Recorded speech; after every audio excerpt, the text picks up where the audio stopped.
दोन मुलं होते. एकाचं नाव नलकुबेर, एकाचं नाव मणिग्रीव. ते लय मस्तीखोर होते, बॅड बॉय होते. एका दिवशी त्यानं काय केलं, ते लय मोठे बॅड गर्ल लाईले नदीत पोहायला नेलं. एकामेकावर त्या अंगावर पाणी टाकत होते. तर मग तिकून की नाही नारद मुनी आले. मग बॅड गर्लानं कपडे घालून नमस्कार केला आणि ते दोघं झाडांत उभे एकामेकाची मजा घेऊन हसत. नारद मुनीले राग आला. मग नारद मुनीनं दिला श्राप. मग असं म्हटलं की तुम्ही दोघं अर्जुन नावाचे झाड होसाल. आता मी तुम्हाला ज्ञान देतो. मामभाऊ सांगतो मी तुम्हाला. मामभावाचं नाव बी श्लोक आहे. श्लोक सांगतो.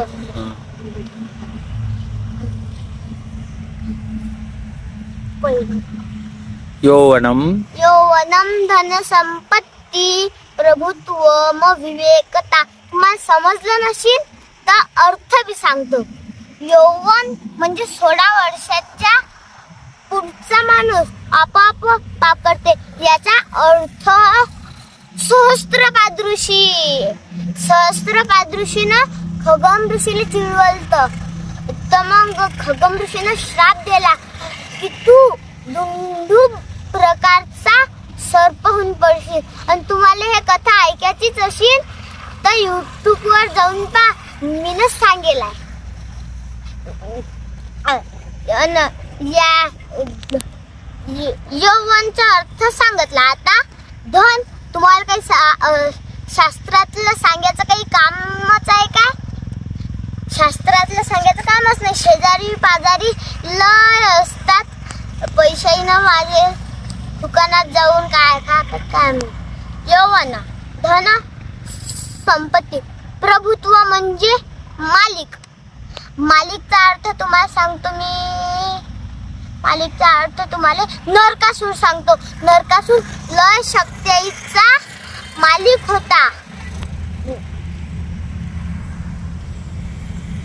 आणि त्यानं 16,100 मुलीला हरण करून म्हटलं की मी यांच्या संग लग्न करतो. कृष्णानं त्याला मारून टाकलं आणि कृष्णानंच लग्न केलं. धन संपत्ती प्रभुत्व म विवेकता.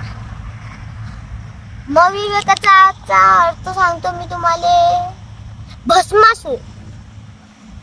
भस्मासूर महादेवाचा भक्त होता. महादेवाला दररोज स्मशानातून माती म्हणतो राख आणून देत जाय. त्याला बोर वाटत जाय, लय दूर जाय लागत जाय. मग महादेवाला त्यानं वरदान मागितलं.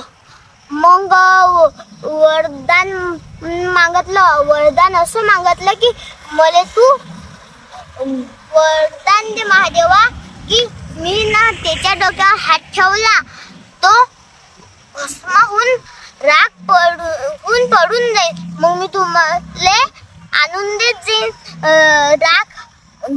पापीच्या डोक्यावर हात ठेवत जाईल. मग महादेवला वाटलं की चालते, पापीच्या डोक्यावर हात ठेवत्या. वरदान दिलं. मग तो छोटा पापी मग वरदान दिलं. मग त्यानं म्हटलं की महादेवा तुझ्या डोक्यावर हात ठेवून पाहू दे. तुला खरं वरदान दिलं की मला चपण्यासाठी केलं असं. पा काय विवेकता आहे का? याईनच आपल्याला वरदान दिलं. याच्याच डोक्यावर हात ठेवायचं बनून राहिलो आपण. त्याच मायबापनं आपल्याला जीव दिला, त्याइलेच आपण शिव्या देतो. काही हाय काय? याच्या जोड तर 4 बी आहेत. सांग काय कस काय? यौवन 4 कोणते कोणते? यौवन म्हणजे 12 म्हणतो 16 वर्षाच्या पुढचा म्हणजे पुढे वय. हा हे तर 19 वर्षाचे होते. मग यव. हे म्हणजे कोण रे? हे म्हणजे नलकुबर आणि मणिग्रीव. अन धन हे तर कुबेराचे पोर आहेत. यायला काय कमी असेल नलकुबरले आणि मणिग्रीवले? प्रभुत्व कुबेर मालिका या नगरीचा तर अलकापुरीचा, तर हे दोघं कस काय नसतील मालिक? प्रभुत्व बी आहे. अविवेकता. आता तुम्ही नस पाहिलं नारद मुनीच्या पाया लागायला गेलते काय? नाही ना. मग नारद मुनीने श्राप दिला. मग म्हणजे याच्याजवळ अविवेक बी आहे. मग नलकुबरले आणि मणिग्रीवले समजलं की आपण नारद मुनीच्या पाया नाही लागलो. मग माफी मागली. मग उशाप मागला. उशाप म्हणजे शापातून मुक्त होण्याचा उपाय. उशाप मागला.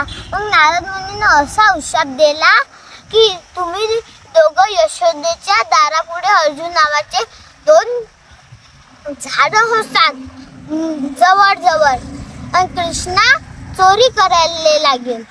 मग यशोदा मात्याले इन राग. मग यशोदा माता मुखडाले बांधीन तुम्हाले